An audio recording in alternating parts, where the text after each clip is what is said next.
What's going on, everybody? Welcome to another episode of Off the Couch Boxing. I'm your host, Reckless Rex Ruger, along with the Alexis Arguello puppet, a.k.a. El Flaco Explosivo.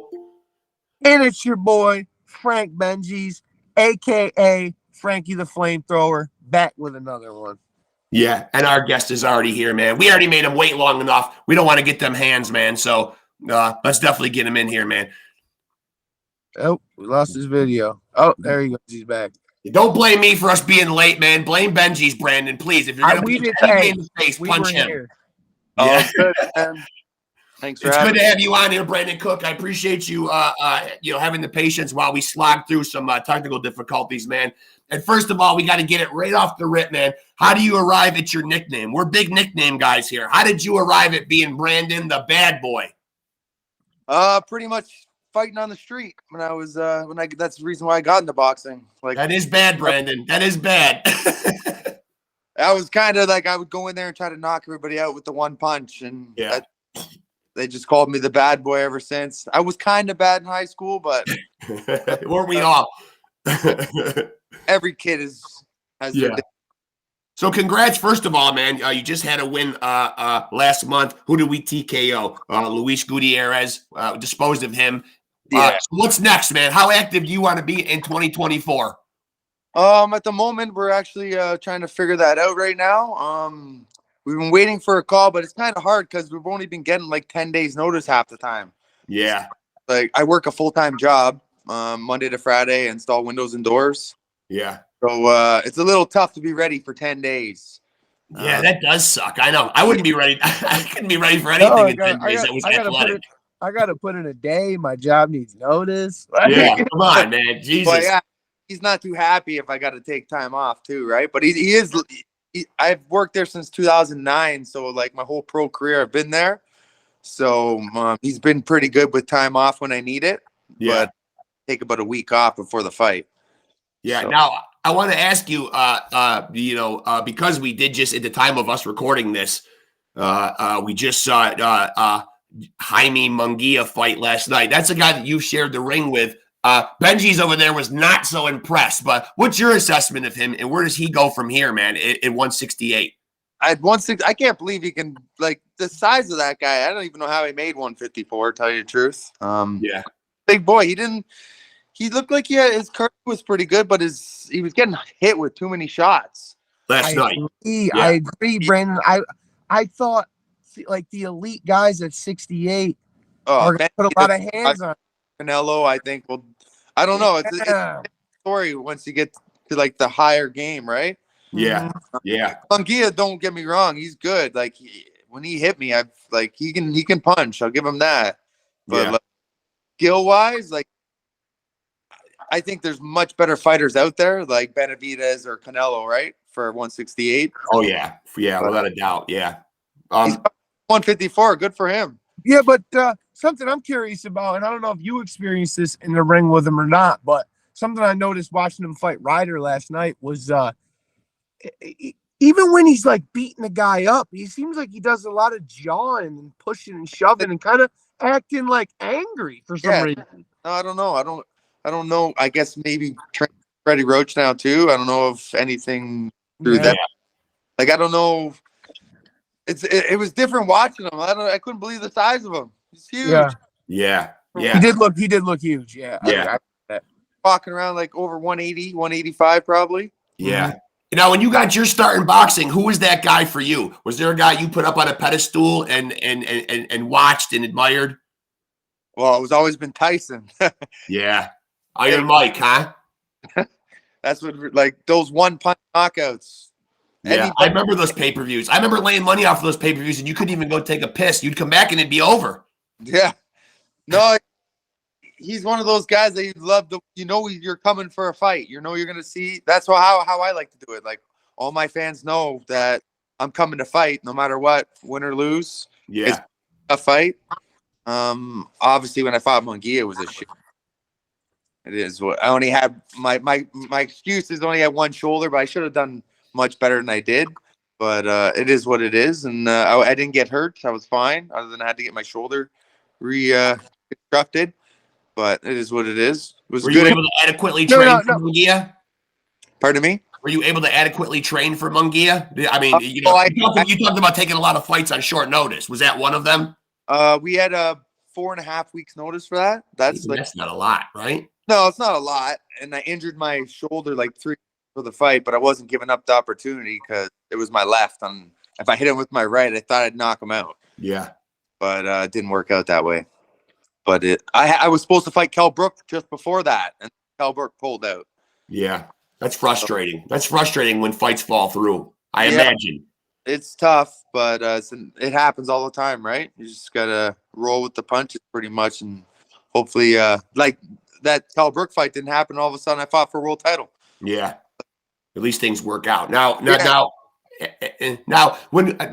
are you somebody that likes these gimmick fights? Like, do you pay any attention to these YouTube fights or these MMA versus boxer fights, or do you hate these?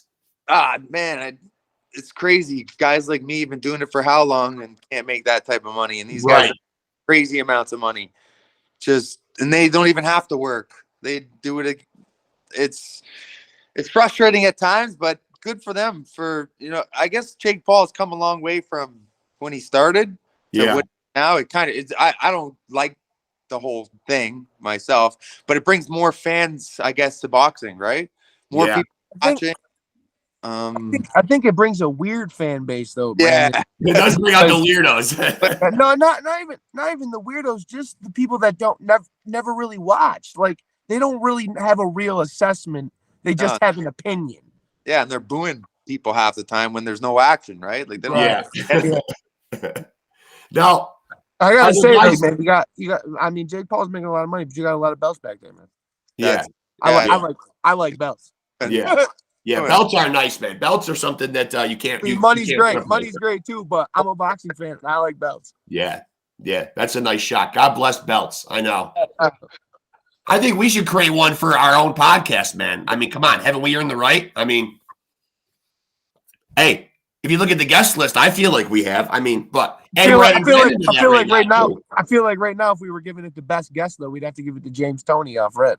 Yeah, because you can't tell James Toney otherwise. James Toney is the best because James Toney said so. Old Tony. I can't believe he's kind of like Stone Cold. Remember how Stone Cold always said because Stone Cold said so? So, and correct me if BoxRec has this wrong, but you're currently 37 years old. I am. So really, I've been doing this since 2011. So I've been.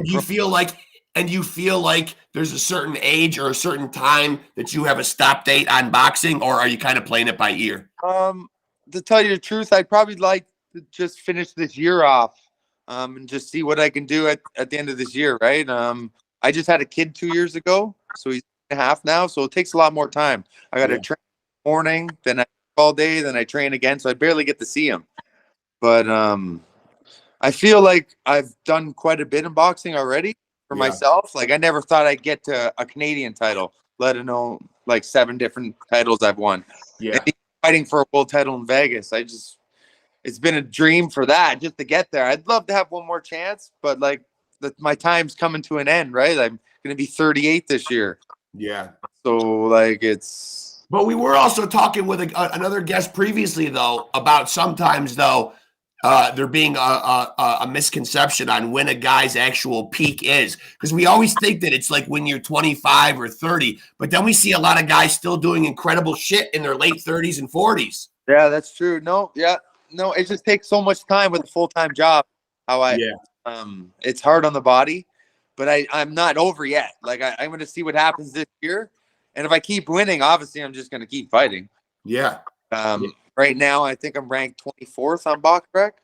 And the WBO has me 10 still. So like I'm still ranked. I still have a chance. I just have to. There's another show coming up in April. Maybe I can jump on that, or I'm just going to keep training, and something might come up. Hopefully, more than 4 weeks' notice. I'm just going to take it and see what happens. Like I'm ready. I feel like I've already had I haven't lost since 2018. Munguia was my last loss. Yeah. You're at a good roll. Yeah. 2 fights ago, I tore my bicep in the second round. Still went 10 rounds. It was a tough fight. Still, I won a split decision, but obviously I couldn't do what I wanted to with one arm. Yeah, that sucks. Yeah, So, that does suck. Yeah. I still got the win. It's still and then this fight I just walked right through that guy. So I feel good, no injuries. So I'm hoping they give me one more chance. Anywhere. As you've aged, as you've gotten older and wiser in this sport, do you feel like that do you feel like you've made any tweaks or changes to the style, your fighting style? Because you obviously said, your fans know to expect you're coming out fighting. Yeah, so I changed their training a little bit, and I used to go balls to the wall for sparring all the time. I used to just try to just go to war all the time. Yeah, the brain, right? So I think we've toned it down a little bit for the sparring, but still training really hard. My thing is I'm always in good shape. yeah. So I've took tons of shots over the years. So what's the point of taking tons of punishment in sparring leading up to the fight? That's where I get injured half the time. Yeah. So, as long as I'm in shape, I don't care what's going to happen. Once that bell rings, there's only 2 people in there. So whatever's going to happen, it's going to happen. And I'll be ready. So I love the idea of you just coming storming into the gym, just fucking going balls out and sparring, though. That's just fucking it's amazing. I was going to say, are you going to get him with the Shorzy method? What's that? The old Shorzy, from Letterkenny. Canadian, boy. No, I don't know. I just back in the day, I used to just go to war. Everybody used to spar like crazy. It's not. I don't think that's the best thing for your brain. Yeah. I got to know, just because I actually really like Letterkenny a lot. I don't know if you watched that show or if you've heard of it. No, I don't know who it is. It's a show on Hulu, man. It's like a Canadian show. Oh yeah. It's actually fucking hilarious, dude. It's so funny. Like, what is he remind you of somebody on there? It's like Canadian humor. Like, it's like the hockey talk and like all that stuff. Like, it's wicked funny. You gotta check it out. You definitely have a very discernible accent, though. Like, especially you got the Canadian accent. It just made me think of it. Like, now, have you always been in Canada? Are you a lifetime Canadian? Yeah, my mom's from Newfoundland. So she's from the East Coast, and my dad, he's from here, but his background's Scottish, so it's like I have a little bit of both, kind of. But I've been here my whole life, lived in Scarborough and moved to Durham when I got out of high school, because I was obviously fighting too much, and I had to move away from the trouble. And then that's how I found boxing, coming out here to Durham. What's the worst beating that you ever put on a kid in school? You don't have to say his name or who he was, man, but like, what's the worst thing you did to a kid in school in a fight? I got expelled from all schools in Durham. So I was there for 2 months. We were playing dice on the ground, and I won. He tried to take my money, and he was like some big shot in the school. So I told him, I'll meet you at 7-Eleven. And the whole school went. And I ended up dropping him with one right hand. He was about to get up, and I kicked him right in the head. I shouldn't have done that, but it was like, I don't know what happened. My mind and he laid on the ground and convulsing, like his legs were twitching. It was craziest thing I've ever seen in my life. Were you shitting your pants when he starts convulsing? I thought I killed him. Oh man, that had to be scary. Oh, it was nuts. It was the craziest fight I've ever been in. I know. Sometimes you just black the fuck out like that, and then all of a sudden you step back and you're just like, wait a minute. Yeah, but can I take those 3 seconds back? you think, and you're raising a kid now of your own. You think like, that's kind of like, you handle yourself that way once. You probably never got fucked with again. Well, no. I said as soon as I went back to my old school, I ended up fighting like a week later with a couple. I don't know. I used to fight a lot in high school for some reason. I was always at the wrong place at the wrong time, but I never really lost. Never got beat up. So that's why I got into boxing.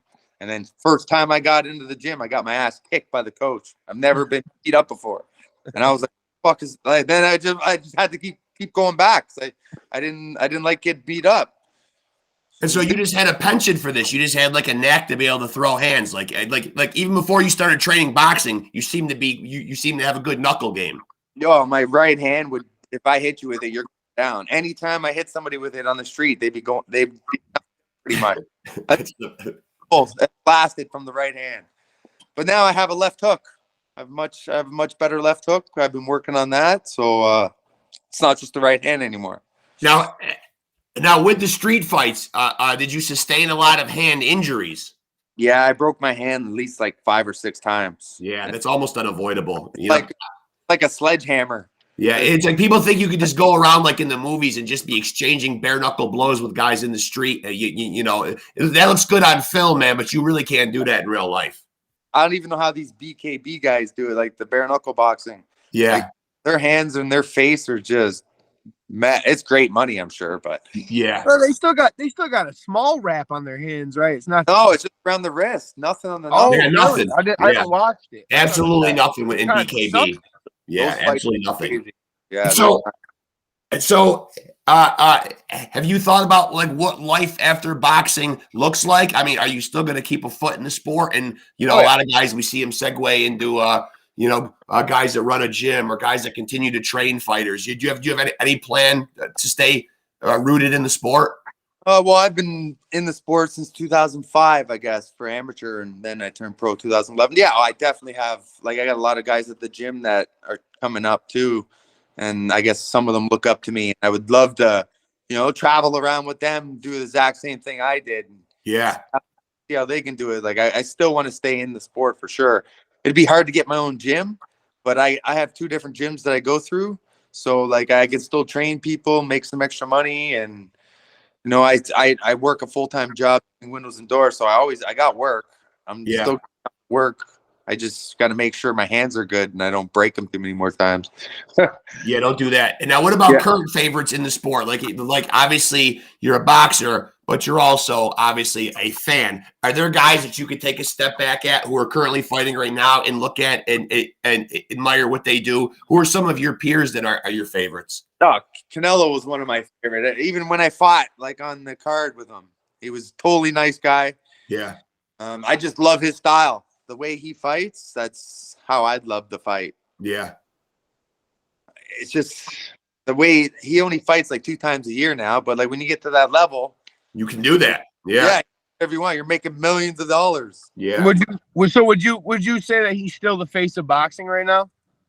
Oh, I say there's still a couple names like him, Crawford,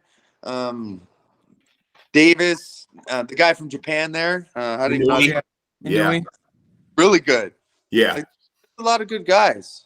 Now, are there any guys that that the boxing fans would know that you kind of were trying to push forward to fight and it didn't come to fruition? I almost fought a couple different guys, I guess. The last offer, I think you guys had him on not too long ago. A guy from England, a young kid. What's his name? We had him on, huh? Yeah, I just seen that he was on here. He was in his gym. He just fought like last weekend, and they offered us a fight with him like a week ago. You got to think back who that is, Benji's. Yeah, hold on one sec. Let's see. I mean, we do like to take it international, so us going over the pond to get guests is I'm trying to think who we had in the gym. Not Aaron McKenna. Aaron McKenna, yeah, that guy, the tall kid, 160. Irish. Sorry, Irish. Yeah. I think that's what threw me. I think that he's got a brother Stevie. There's 2 of them. Yeah. They offered it, but it was only a couple days' notice, I guess, because the one guy there pulled out. But I think anything that's worth my while, and that'll be a good fight. Like, I'd love to go to England. I've always wanted to fight in England. Now, do you feel like at this point in your career that you're at a good weight? You're at a good weight division now. Have you ever kicked around the idea of changing, weight classes? Well, the thing with Ontario, you weigh in the day of, right? It's not like I like that. I like that. So that I've always fought at 160 in Ontario because Okay. I day before. I haven't fought at 154 since 2018 when I fought Munguia, but that's the last time I weighed in the day before. So like I'm always weighing in the morning of the fight, right? So I don't want to lose too much weight. I usually lose about 8 pounds within the night with just a bath and just an Epsom salt bath and just laying in bed sweating. It's pretty easy.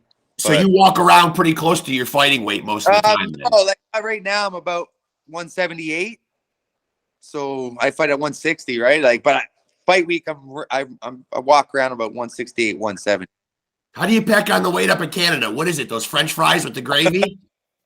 Well, for me, I just came back from vacation there too. I was in Mexico for a week. We talked. Yep, I remember you saying you were in Mexico. Yeah. Yeah, so I had I don't drink, but I had too much little bit of food here and there. Yeah.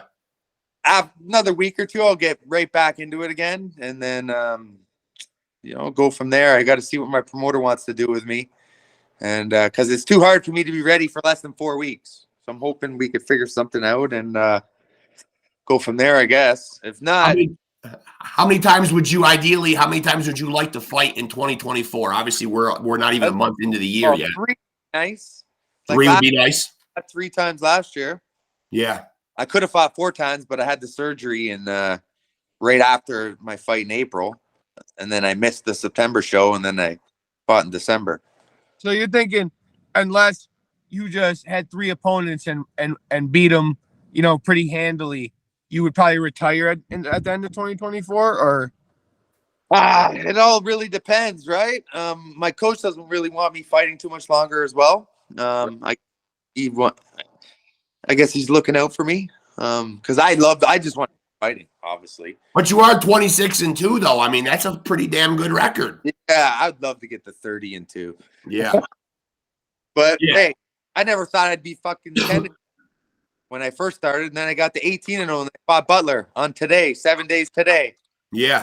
7 years. Yeah, you sent me the video. Yeah. Yep. What a night that was. And so what do you feel like over the years, man, is the one asset in the ring that you've, that you're really proud that you've improved on? You mentioned, obviously, you have a good right hand. You were talking a little bit about the left hook, but what do you think you've added to your game as your career's progressed that you're really proud of?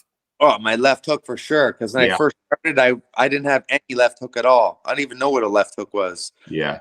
I had a little bit of a jab, but I was always looking for the right hand. You were like Wilder. You were like Deontay Wilder skulking around the ring with a. Like just the way his last fight was. He looked horrible. I don't know what was there. But that's the same type of thing with me. I had just that big right hand. I was 15-17 as an amateur. I had a horrible record. I always fought the best guys, and I tried to knock them out. Half the time you see their face in mine, you think I won, but half the time they won because it's points. Yeah. So it's weird how an amateur worked. Every single minute, I'm going to confess right now, every single minute of this interview that passes, this slowly becomes my favorite episode ever. Just because I like the fact that you're just confessing all kinds of shit. I'm beating the shit out of kids in school and being candid about your spotty amateur record. You just don't even give a fuck. And I salute it. No, I do not. No, I mean, it just seems like a guy that fights who's like a blue-collar guy like us. Yeah. Pretty much go to work all day and, come home, take care of kids. Again. Yeah. Just hope somebody calls you every couple of months and says, hey, you want to go make a little bit of money punching someone's face in? Oh, wouldn't that be cool? Sure, I'd love to. Yeah. I mean, and so you have children of your own. Yeah, I had 2.5 now. He's 2.5. So I had him when COVID happened. And so what happens, baby? Yeah, COVID baby. And so what happens if he comes to you and he wants to be a fighter? Do you deter it or do you encourage? I do it. Whatever he wants to do, that's up to him. If he wants, I will train him to whatever he wants to be. If he wants to be a hockey player, baseball player, as long as he doesn't want to play like soccer or anything. Yeah, good call. Come on, Brandon, no soccer? Brandon wants more action. There's not enough action in soccer. Sometimes you might not even see a goddamn goal the whole game. That'd be great. I wish. No, you know what it was though, Brandon? I went to a small school and all you had to do was put your name on the list for football and you made the team. Oh, yeah. So it was like one of those deals where like, fuck this football team. Everybody makes it and they all suck. Yeah. Like, we never had a football team at my school, so I didn't. Yeah. You guys were too small. You guys were too small to even field a football team? No, we just didn't have the type. I went to a bad kid school, kind of. So like our school for it. Even our hockey team had to get split with another school. Yeah, but too isn't football like an American thing, like the way we do it? There's some schools that have football, but not a lot of them because it's too expensive, right? I mean, they did try the CFL for a little while, right? They still got that. Do they? CFL hero, yeah. Yeah, they still got that. Well, Canada's got us on other things, though. Canada can fucking touche us on universal health care. They got Yeah. universal. They got universal healthcare, and they got Arter Beater BS. Yeah. Other than you have 8 hours for your health care, 9 hours at the Well, that's hospital. the gripe then, right? It's never completely 100% great, right? So even though you've got it, there's still holes in it. Oh yeah, for sure. Yeah. Yeah, but let me ask you this because you're here. Would you rather get a free ambulance ride and getting taken care of in some manner, or pay $5,000 for an ambulance ride? Because that's what we got, man. Yeah. I'd rather ambulance ride, I guess. Yeah. Now what happens? It's one of those things. It's tough to debate, but you guys got it probably better than we do. You got to know somebody inside. If you know, Yeah. get passed through, which happened with my bicep. I had the surgery within 2 days of my fight, and usually it takes people months. Yeah. And I got it done for free, so I was happy. That's nice. That's something absolutely we would never get. You walk away and see no bill. I know, that's absolutely incredible. Now, so what happens now that you're a new father yourself? Because I raise my kids. I'm an empty nester. He's my son. So what happens when your kid is around that same age as you, and he lays the right hand on the kid and punts his face? As long as he didn't start it. If the guy hits him first, he can do whatever I'll tell him. Someone hits you, you hit him back. Good answer, But Pops. obviously, I don't want him starting any problems with anybody. I don't want him to be a bully. Stay away from the bullies. Yeah. That's one thing that kids nowadays are bad with is bullying. Terrible. I'm glad you said that, Brandon, because my oldest boy just got into it the other day. Had OSS for a day. Had to stay home from school. Got suspended because a kid was chucking corn at him in the cafeteria. So he got up and whooped the kid's ass. Yeah. As long as you don't look for it, though, right? Yeah, no, the kid was throwing corn. So he got what he had coming. Yeah. And I think nowadays, the schools are in a very precarious situation because everyone's looking to be so politically correct. I think sometimes, the kids don't get disciplined. Kids don't get disciplined in school the way I did. That's for sure, man. Oh, it's a lot different now. And then with the guns and the knives and kids have, it's nuts. It's crazy. Yeah. I remember when a time when Columbine was the biggest thing that ever happened. Nowadays we get that in America at least a couple times a year. Yeah, a couple times a year we get big school shootings. Yeah, this world's getting a little crazy nowadays. So do you ever wonder having a young kid? Because obviously I said my oldest is 12. My youngest is 2.5. And I just do you ever wonder sending your kid to school, what the curriculum is, or you know what I mean? All those kind of things. Do you ever worry about it? Oh, I definitely do. Especially you see the stuff that's going on the internet with these people, again, what they're teaching kids. Yeah. It depends if you're going to a Catholic school or a normal school, like a normal public school. They're both different, and they're both teaching different things, right? As long as they're not touching my kid and it's I don't even want to think about it. It's scary. It's scary times that we're living in, just in general, right now. You know what I mean? It's a weird world now. That's for sure. So when do you think you'll be fighting again? Do you have a target date? What month you'd like to be fighting in next? I told my promoter if something comes up within March or April, I'd be up for it. Yeah. So this whole month coming up is my plan to get in shape and see if something happens, or unless he wants to put me on a show again coming up in April that he has. But if not, my plan is just to get ready and see what call comes in. Yeah. Now, obviously, rest in peace to the great Alexis Arguello, one of the greatest fighters of all time, and we have him here in puppet form. You gotta turn your camera a little bit when you bring him up because you can't really see him. Now you can. Easily one of the greatest mustaches in boxing history. Yeah. No facial hair for you, huh, Brandon? Have you ever worn big facial hair? And is that an advantage when getting punched? I've never really done it. I just get to a point where I have to shave. I can't stand I get to, I don't know, one point I just have to trim it. The last time I was punched, I was sans beard, but I haven't been punched, and I guess that's a good thing. I haven't been punched since I've had a full robust beard, and so I can't answer that question.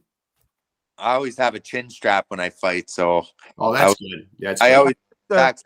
I personally like the shout out Canada. I personally like the Drake beard. Yeah. You know, just a little to the face. That's it. Oh yeah, that's true, man. You guys do get to claim Drake, right? That's big. Yeah.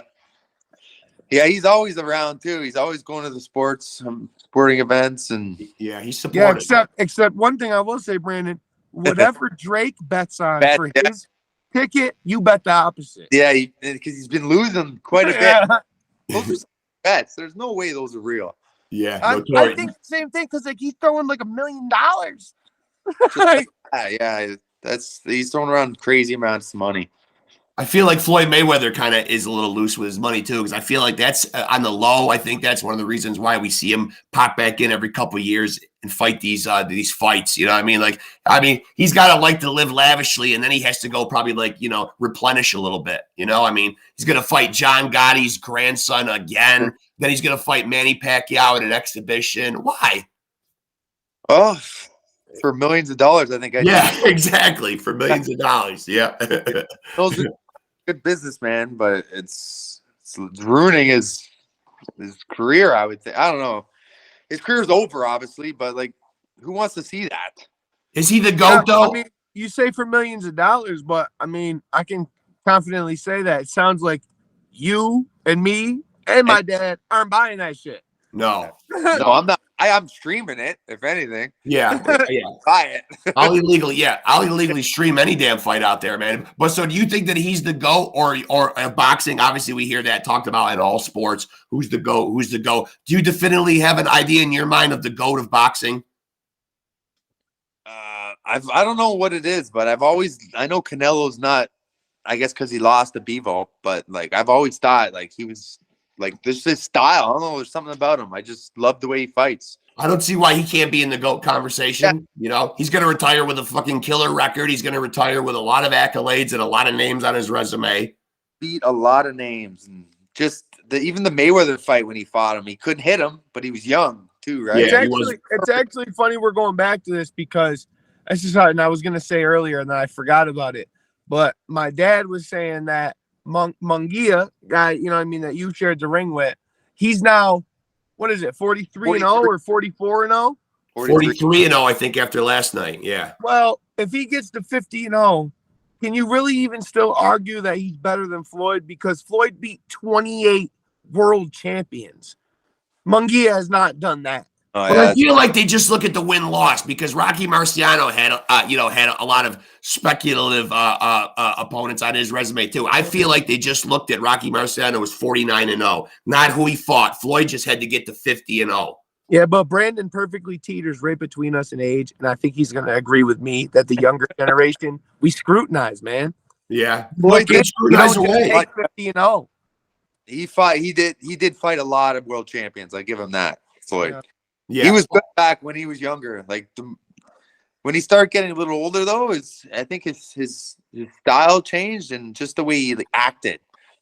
Yeah. Well, first of all, we've always had a little problem with really calling him 50-0 because I'm not so sure Conor McGregor is valid. I don't know, man. That left a bad taste in my mouth right there, man. So, but let's give him 50-0. So if Munguia gets to 51-0, then does that change the narrative of the conversation and where Floyd ranks?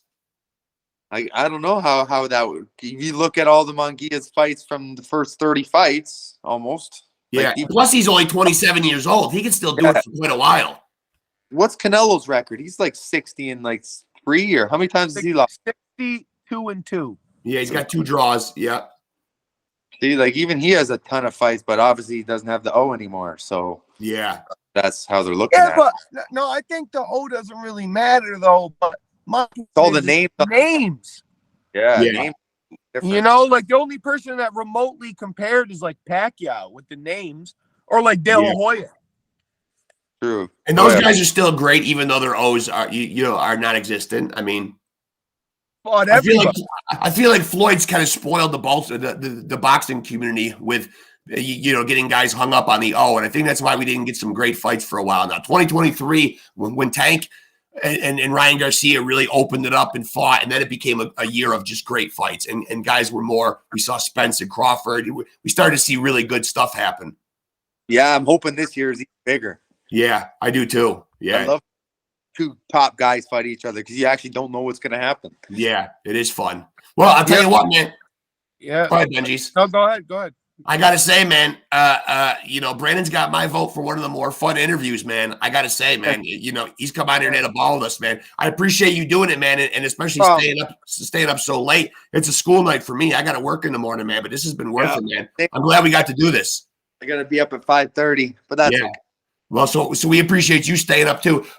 Certainly stay in touch. We'd love to have you back on again sometime, and certainly keep us posted on when and who you're going to be fighting. Yeah, for sure. I'll let you know. Yeah, and it was great talking to you, man. We really appreciate you doing it, man. Thank you. No problem. Thanks for having me. Yeah, thanks, Brandon. Appreciate it, man. Much love. Later. And once again, we does it again.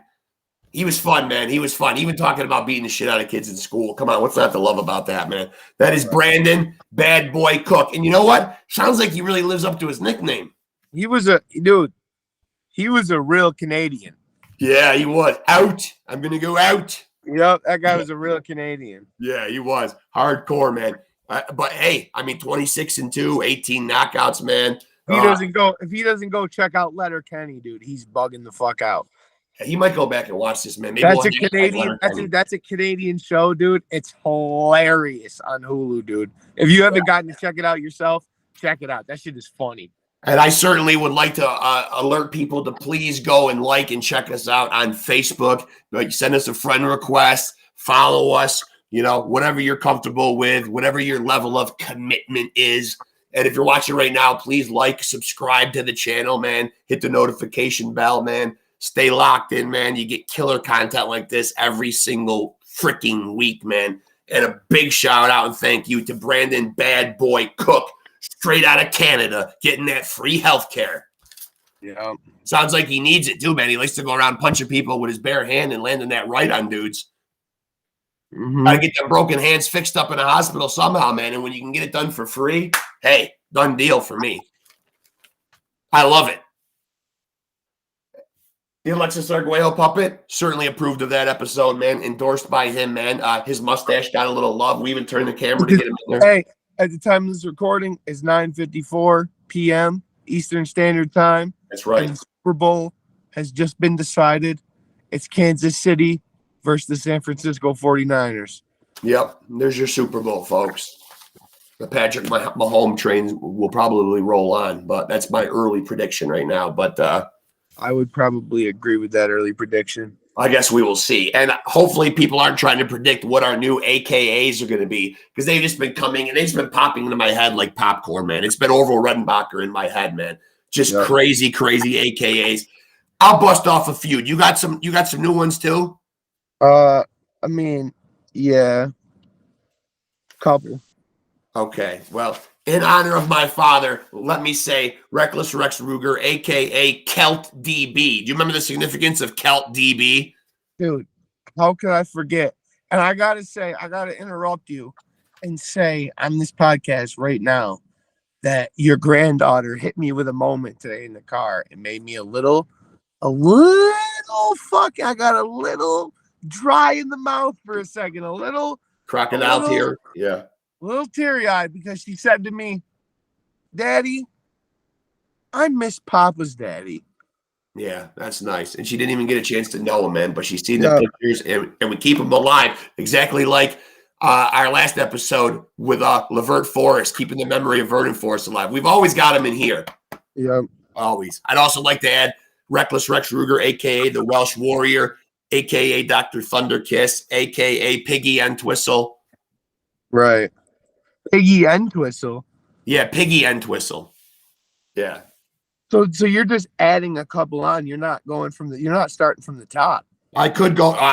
Listen, I started a whole new list. I got a.k.a. Deansboro Tookie, a.k.a. the Butterfly Blade Master. Yeah, a.k.a. the Butterfly, a.k.a. the Butterfly Blade Master, a.k.a. Sparky Sparkowitz, a.k.a. the Big Stick, a.k.a. Mark the Minotaur. Yeah, I got a.k.a. Big Sexy 2, a.k.a. Mr. Four-Bagger, a.k.a. Brass Nut Chuck, a.k.a. Gigi Fonzarelli, a.k.a. Senior Piss Clams, a.k.a. Fifth Ward Posse Prospect, a.k.a. Michael Myers Jr., a.k.a. Rex No More Specs, a.k.a. Ruger the Bruiser, a.k.a. 7-Punch Combo, Yeah, you had too many, dude. a.k.a. Rexy Balboa, one of my You personal favorites. You shouldn't have gave him so many, man. And of course, my favorite, a.k.a. Henry Headbutts. Yeah. Go ahead. Hit him with some. Listen, man. I got a.k.a. the Flying Dutchman. Woo! A.k.a. the High Flying Frankie. Mm-hmm. A.k.a. Ireland's Finest, Frank Benji's. Oof. A.k.a. I had another one on the tip of my tongue, and now I just forgot what the fuck it was. But I had another one, too. I didn't write it down, but these were all flowing a minute ago. A.k.a. Fort Plains, a.k.a. Fort Plain Blood Punisher. The Fort Plain Blood Killer. Fort Plain Blood Killer. Yeah. A.k.a. for me over here, the 6'4 Lover, a.k.a. Tiki Ruger. Right. A.k.a. A.k.a. Rex Round Tripper. Don't forget that because that's all I hit. Call me A.k.a. Tito Frankie Trinidad. Yeah. And the list goes on and on and on and on and on and on and on. I can go back and cite the old ones, a.k.a. the Clown Puncher, a.k.a. Jim Kranaga, a.k.a. Hammer Hands, a.k.a. Jabby Gleason. Shout out Kibbies. Call me the Alaskan Bullworm. Yeah. A.k.a. Captain Uppercut. A.k.a. White Tyson. A.k.a. shout out Enzo. I got the gift for Gab and the gift for Jab. And I'm going to put that lazy eye back to work. Yeah. Yeah. Shout out Enzo Amore. Bada bing, bada boom. Realest guys in the room. Yep. This is Big Cass, and he's 7 foot. And you can't teach that. Just like you can't teach great podcasting. But guess what? Here at Off the Couch Boxing, luckily we've mastered it for you. So all you got to do is just tune in, hit the subscribe button, and come on and watch the shit. And believe me, the stuff we have is the shit. And I mean that in a good way, man, because we are delivering in a big way, man. And hopefully people are digging the content. Like we said, like and subscribe, man. And we're going to have to peace out here, man. Hit the notification bell and shout out myself, Baby Busey, because I'm going to shout out the real Gary Busey and say that we both can go 15 seconds with anything. Yeah, amen to that, man. And I am going to remind people, look in eye, in the wise words of Mr. Miyagi. If you want to be a champion, then you got to roll with the champs.